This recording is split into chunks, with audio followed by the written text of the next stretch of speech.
Bonjour à tous. Donc aujourd'hui, on va apprendre à appliquer le théorème de Thalès.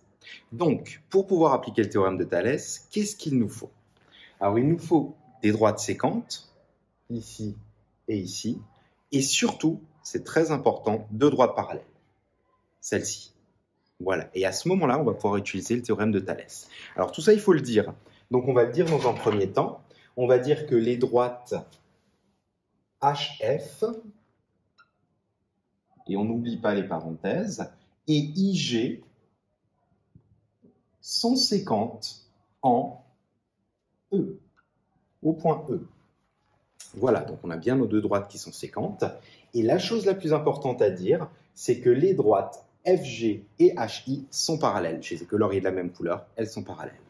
Donc on va dire, puisque les droites FG et HI sont parallèles, le signe parallèle, j'applique le théorème de Thalès. Et là, il va falloir appliquer le théorème de Thalès. Maintenant qu'on a toutes les conditions qui sont réunies.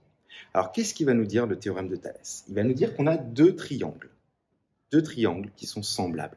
Donc, pour écrire la relation de Thalès, tout simplement, je vais en dessiner un en vert.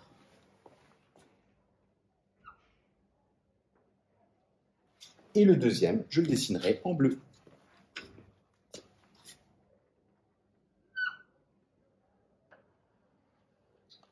Donc là, on voit bien les deux triangles. Alors, comment écrire la relation de Thalès? Le plus simple, c'est d'écrire les rapports qui sont, enfin, les longueurs des côtés qui sont en vert.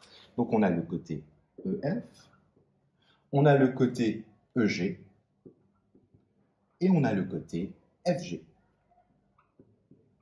Voilà. Après, j'ai juste à écrire ça sous la forme de fraction. Voilà. Et je vais écrire les longueurs qui sont en rapport. Donc j'ai le côté EF en vert. Donc quel côté en bleu est en rapport avec le côté EF? C'est le côté EH. J'ai le côté EG en vert. Quel côté est en rapport avec EG? C'est EI. Et finalement, le côté FG, j'ai le côté HI. Et voilà, j'ai donc écrit la relation de Thalès, ici. Donc ces fractions sont égales, il y a proportionnalité entre les longueurs. Alors le deuxième exemple que j'ai mis ici, on a toujours deux droites parallèles et on veut écrire l'égalité de Thalès. Donc, tout simplement, les droites qui sont séquentes, ce sont les droites alors JC et KB. Elles sont séquentes en quoi? Elles sont séquentes en A. Les droites qui sont parallèles, le plus important, JK et BC. Donc, on va pouvoir appliquer le théorème de Thalès puisque on a bien cette configuration avec deux droites parallèles. Alors, tout simplement, je vais faire la même chose. Je vais colorier un triangle en vert. Et je vais colorier un triangle en bleu.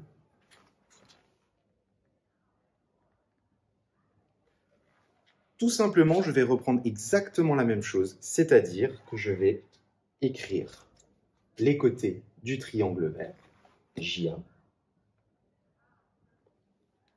AK et JK. Et en dessous, dans nos fractions qui seront égales, je vais écrire les côtés du triangle bleu qui sont en rapport. Donc j'ai bien KA, par exemple le premier c'est JA, celui qui est en rapport, c'est AC. KA, celui qui est en rapport, c'est AB. JK, c'est BC.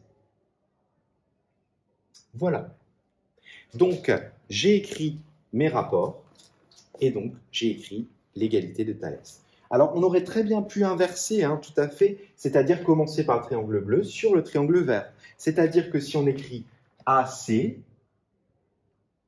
sur JA, c'est la même chose que la longueur AB divisée par la longueur AK, et c'est la même chose que la longueur BC divisée par la longueur JK. Voilà. J'espère que vous avez compris et je vous dis à bientôt.